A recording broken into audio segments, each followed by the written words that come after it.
अस्सलाम वालेकुम नाजरीन, और साहब डिजिटल के साथ मैं हूँ एमन महबूब। नाजरीन, इलेक्शंस 2024 वक्त बहुत ही कम रह गया है। 8 फरवरी बहुत ही नज़दीक है।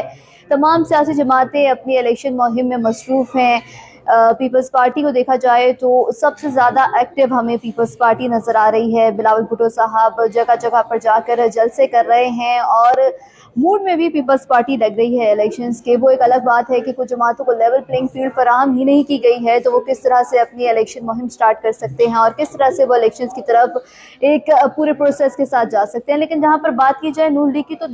नून लीग जो है वो हमें काफ़ी पीछे नज़र आ रही है अपने इलेक्शन मुहिम में भी।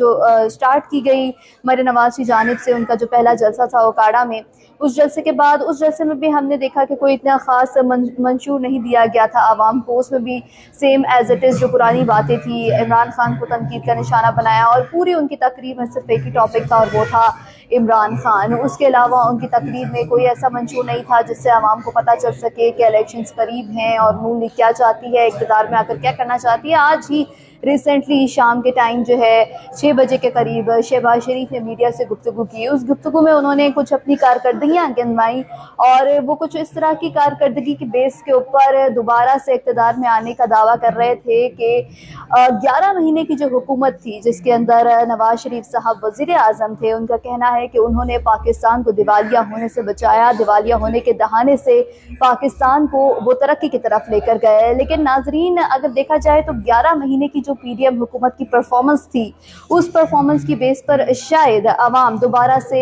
नून लीग पर या शहबाज शरीफ पर या किसी ऐसे हुक्मरान पर जो एक मुल्क को तबाही के दहाने की तरफ लेकर गया हो, मुझे नहीं लगता कि कोई उसको मुंतखब करेगा। लेकिन आज शहबाज शरीफ साहब ने गुफ्तगू की और उन्होंने कहा कि एक बार फिर आवाम को नवाज शरीफ साहब को मौका देना चाहिए और नवाज शरीफ इक़्तिदार में आकर यकीनन पाकिस्तान की तरक्की के लिए काम करेंगे।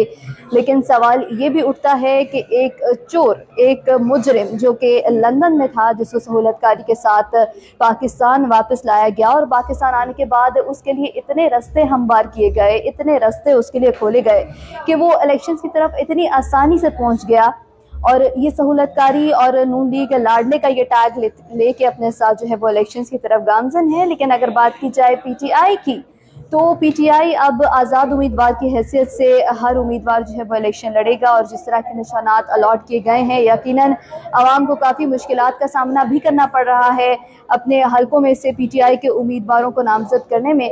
तो बात यहाँ पर यह है कि इलेक्शंस 2024 बहुत करीब हैं। 8 फरवरी को इलेक्शन का दिन है जिस दिन आवाम ने निकल कर अपने हक राय दही इस्तेमाल करनी है। लेकिन मामला यहाँ पर यह है कि साफ और शफाफ इलेक्शंस का मुतालबा कर रही है आवाम कि हमें साफ और शफाफ इलेक्शंस की तरफ जाना है। लेकिन यहाँ पर कुछ जमातें ऐसी भी हैं जिनको अपनी मुहिम का आगाज़ करने ही नहीं दिया जा रहा, जिनके ऊपर केसेस बना दिए जाते हैं। अगर वो आवाम में निकल कर कोई तकरीर करते हैं तो उनको उठवा लिया जाता है, उनको ब्लैकमेल किया जाता है, उनके घरों पर छापे मारे जाते हैं। एक जो पूरा इलेक्शंस का जो ये पूरा जो एक प्रोसेस है जो चलता आ रहा है दिसंबर से कागजात नामजदगी मिलने के बाद जमा होने तक, और उससे आगे भी जो जो हमने देखे अदालतों में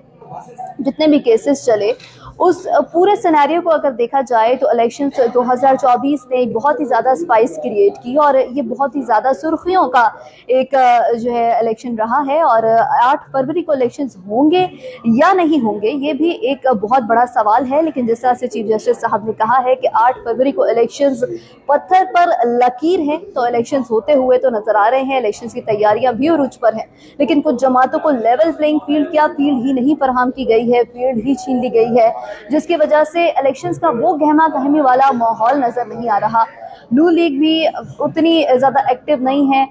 शायद वो आवाम में निकलकर अपना मंशूर इसलिए नहीं पेश कर पा रहे कि उनके पास कोई मंशूर ही नहीं है, या उनका जो फोकस है वो सिर्फ इंतकाम लेने पर है। अगर नून लीग इक़्तिदार में भी आती है तो तब भी शायद उनका फोकस इंतकामी सियासत पर ही रहे, क्योंकि जिस तरह से हमने उनकी तकरीरों में भी देखा है तो तकरीरों में भी सिर्फ इंतकाम की सियासत और सिर्फ इंतकामी अल्फाज इस्तेमाल किए गए हैं। तो हो सकता है कि वो अपने तकरीरों के ज़रिए ये डिलीवर करना चाह रहे हों कि हमारा जो मंशूर है वो सिर्फ इंतकाम लेना है और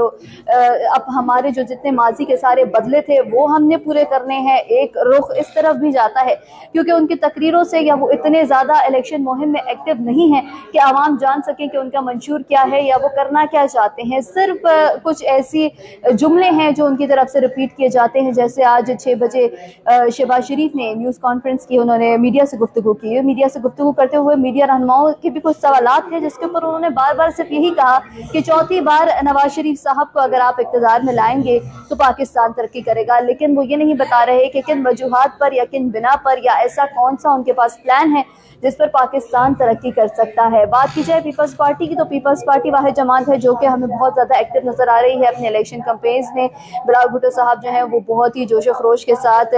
खिताब कर रहे हैं। उनके खिताब में भी हमें जो है आजकल नून लीग ज़्यादा तनकीद का निशाना नज़र आ रही है क्योंकि उनका कहना है कि PTI तो ग्राउंड से आउट हो गई है और अब जो तीर का मुकाबला है वो सिर्फ शेर के साथ है। और उनकी जो है इस तरह के अल्फाज और जुमले भी सुनाई देते हैं हमें उनकी तकरीरों में कि वो कहते हैं कि हमें शेर का शिकार करना है, 8 फरवरी को हमने जो है तीर से शेर का शिकार करेंगे। पीपल्स पार्टी ने अपना मंशूर आवाम के सामने रखा है और आवाम को वो अच्छे खासे तरीके से डिलीवर भी कर रहे हैं और ये एक वाहिद जमात है जिसको मैं देख रही हूँ जो इलेक्शंस की तरफ जाने के लिए मुकम्मल तैयारी कर रही है। पीपल्स पार्टी की जमात में भी उनके कुछ उम्मीदवारों को जो है वो इंतखाबी निशान तीर अलॉट नहीं किया गया है, उनको भी आज़ाद हैसियत से इलेक्शन लड़ने पर मजबूर किया जा रहा है, जिसके ऊपर उन्होंने चीफ इलेक्शन कमिश्नर को ख़त भी लिखा है और इलेक्शन कमिश्नर ने ये अपील भी दायर की है कि हमारे कुछ जो है उम्मीदवार ऐसे हैं जिनको तीर का निशान अलॉट नहीं किया गया है। तो पीपल्स पार्टी की जानिब से भी ये शिकायत सामने आ रही है कि लेवल प्लेइंग फील्ड नहीं फराहम की जा रही, हमारे कुछ जो उम्मीदवार हैं उनको इंतखाबी निशान ही नहीं दिया जा रहा। नाज़रीन, तो क्या ये कोई प्रोपेगेंडा है जिसके अंदर बाकी सारी जमातों को जो है वो इलेक्शन से निकालने की कोशिश की जा रही है? अब देखना ये है कि इलेक्शन का दिन बहुत करीब है, 8 फरवरी बिल्कुल हमारे जो है सामने खड़ा है और तमाम जमातें जो कि इलेक्शन मुहिम का आगाज़ भी कर चुकी हैं, कुछ जमातें ऐसी हैं जिनको फील्ड ही नहीं फराहम की गई है। तो नाज़रीन, इलेक्शन होंगे या नहीं होंगे ये देखना भी बहुत ज़रूरी है, लेकिन जिस तरह से चीफ जस्टिस साहब ने कहा है कि इलेक्शंस 8 फरवरी को पत्थर पर लकीर हैं,